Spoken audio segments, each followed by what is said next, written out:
नमस्कार, मैं नेहा द्विवेदी और आप देख रहे हैं आंचलिक खबरें। दोस्तों, जरा सोचिए, जिस किसान के दम पर हम सबकी थाली में रोटी आता है, वही किसान अगर अपनी जमीन पर बीज डालने से पहले ही थक जाए तो क्या होगा? ये कैसे विडंबना है। जी हाँ, हम बात कर रहे हैं झांसी के मौरानीपुर की, जहां के किसान की हालत इन दिनों बेहद खराब है। यहाँ के अन्नदाता जो दिन रात मेहनत करके देश को अन्न देते हैं, अब खुद खाद के लिए दर बदर भटक रहे हैं, ठोकरें खा रहे हैं। हमारे रिपोर्टर मोहम्मद कलाम कुरैशी के मुताबिक मौरानीपुर में किसानों का सब्र अब जवाब दे चुका है।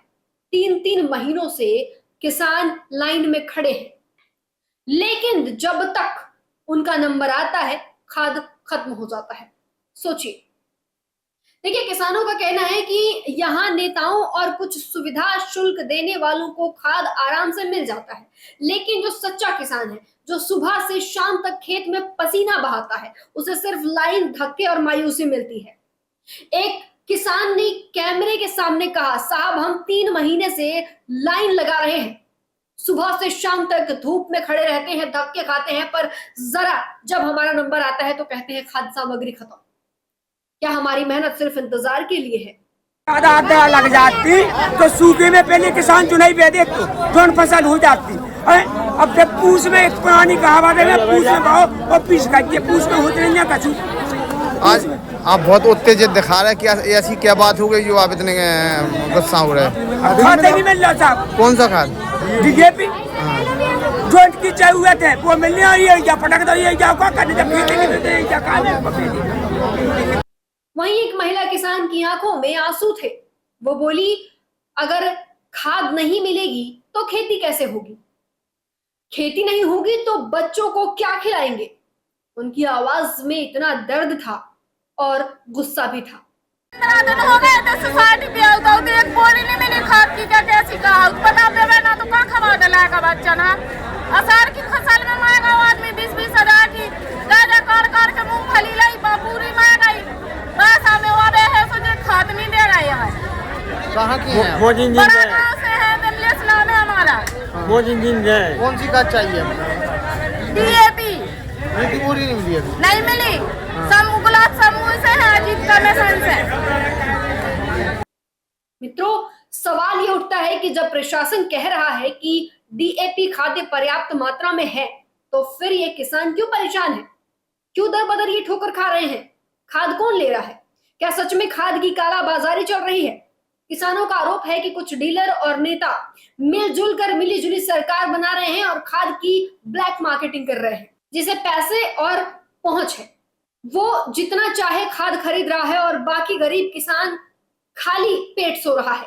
एक बुजुर्ग किसान ने कहा, हम खेत में पसीना बहाते हैं और कुछ लोग दफ्तर में बैठकर हमारी मेहनत को बेच रहे हैं। हम चाहते हैं कि सरकार खुद देखे कि हालात कितने खराब हैं, कितने गंभीर हैं। झांसी के प्रशासन का कहना है कि जिले में डीएपी खाद्य पर्याप्त मात्रा में है, लेकिन जमीनी हकीकत कुछ और ही बयां कर रही है। दादाजी, क्या नाम है? खाद नहीं मिल रहा है, 15 दिन से फिर रहा है, नेतन को काम चल रहा है बिल्कुल।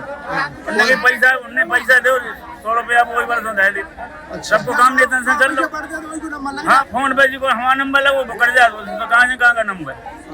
कहाँ की है? किताब। क्या नाम है? बालाराम। कौन सा खाद चाहिए आपको? डीएपी जाने घर पौनी खिलाने। कितने दिन से फिर रहे हैं? 15 दिन से फिर रहा। यहाँ खाद तो बढ़ रहा है। खाद तो बढ़ो तो ऐसी लाइन में लगे भाग जाता। क्योंकि कौन ले जाता है खाद? जब जैसे किसानों को नहीं मिलता है, किसको मिलता है? मिलत जी के ना बाबर है थे 50% किसान बैठो भाग जाते। वहाँ जाने उनकी वैल्यू नहीं आए थे। जो नेता न की बात 10 वही जाने ले गए जो शाम के। और पहले नंबर सही आदमी के तो मिल ही नहीं रहा था। 15 दिन हो गए। अगर खाद में सच में पर्याप्त है तो फिर हर दिन ये धरती पुत्र लाइन क्यों लगाते हैं? क्यों कुछ लोगों को ही खाद मिलती है? क्यों अन्नदाता खेत छोड़कर अब दफ्तरों के चक्कर काट रहे हैं? ये वही किसान है जो सूखा झेलते हैं और बाढ़ झेलते हैं, लेकिन फिर भी हर बार नई उम्मीद लेकर खेत में उतरते हैं। पर अगर इस उम्मीद को खाद ही न मिले तो फसल कैसे उगेगी? और अगर फसल नहीं उगेगी तो हम सबकी थाली में रोटी कहां से आएगा? यह सिर्फ एक खबर नहीं है, एक चेतावनी है उस व्यवस्था के लिए जो कागजों में तो खाद्य पर्याप्त मात्रा में है, पर जमीनी सच्चाई कुछ और ही है। झांसी से हमारे संवाददाता मोहम्मद कलाम कुरैशी का ये खास रिपोर्ट था। हमें याद दिलाती है कि अगर अन्नदाता परेशान है तो समझिए कि पूरा देश संकट में है। अब देखना यह है कि क्या सरकार और प्रशासन इन किसानों की आवाज सुनेगा या फिर यह आवाज भी हवा में गुम हो जाएगी। फिलहाल इस खबर में बस इतना ही। जुड़े रहिए हमारे साथ और देखते रहिए आंचलिक खबरें, अपनों की खबर आप तक।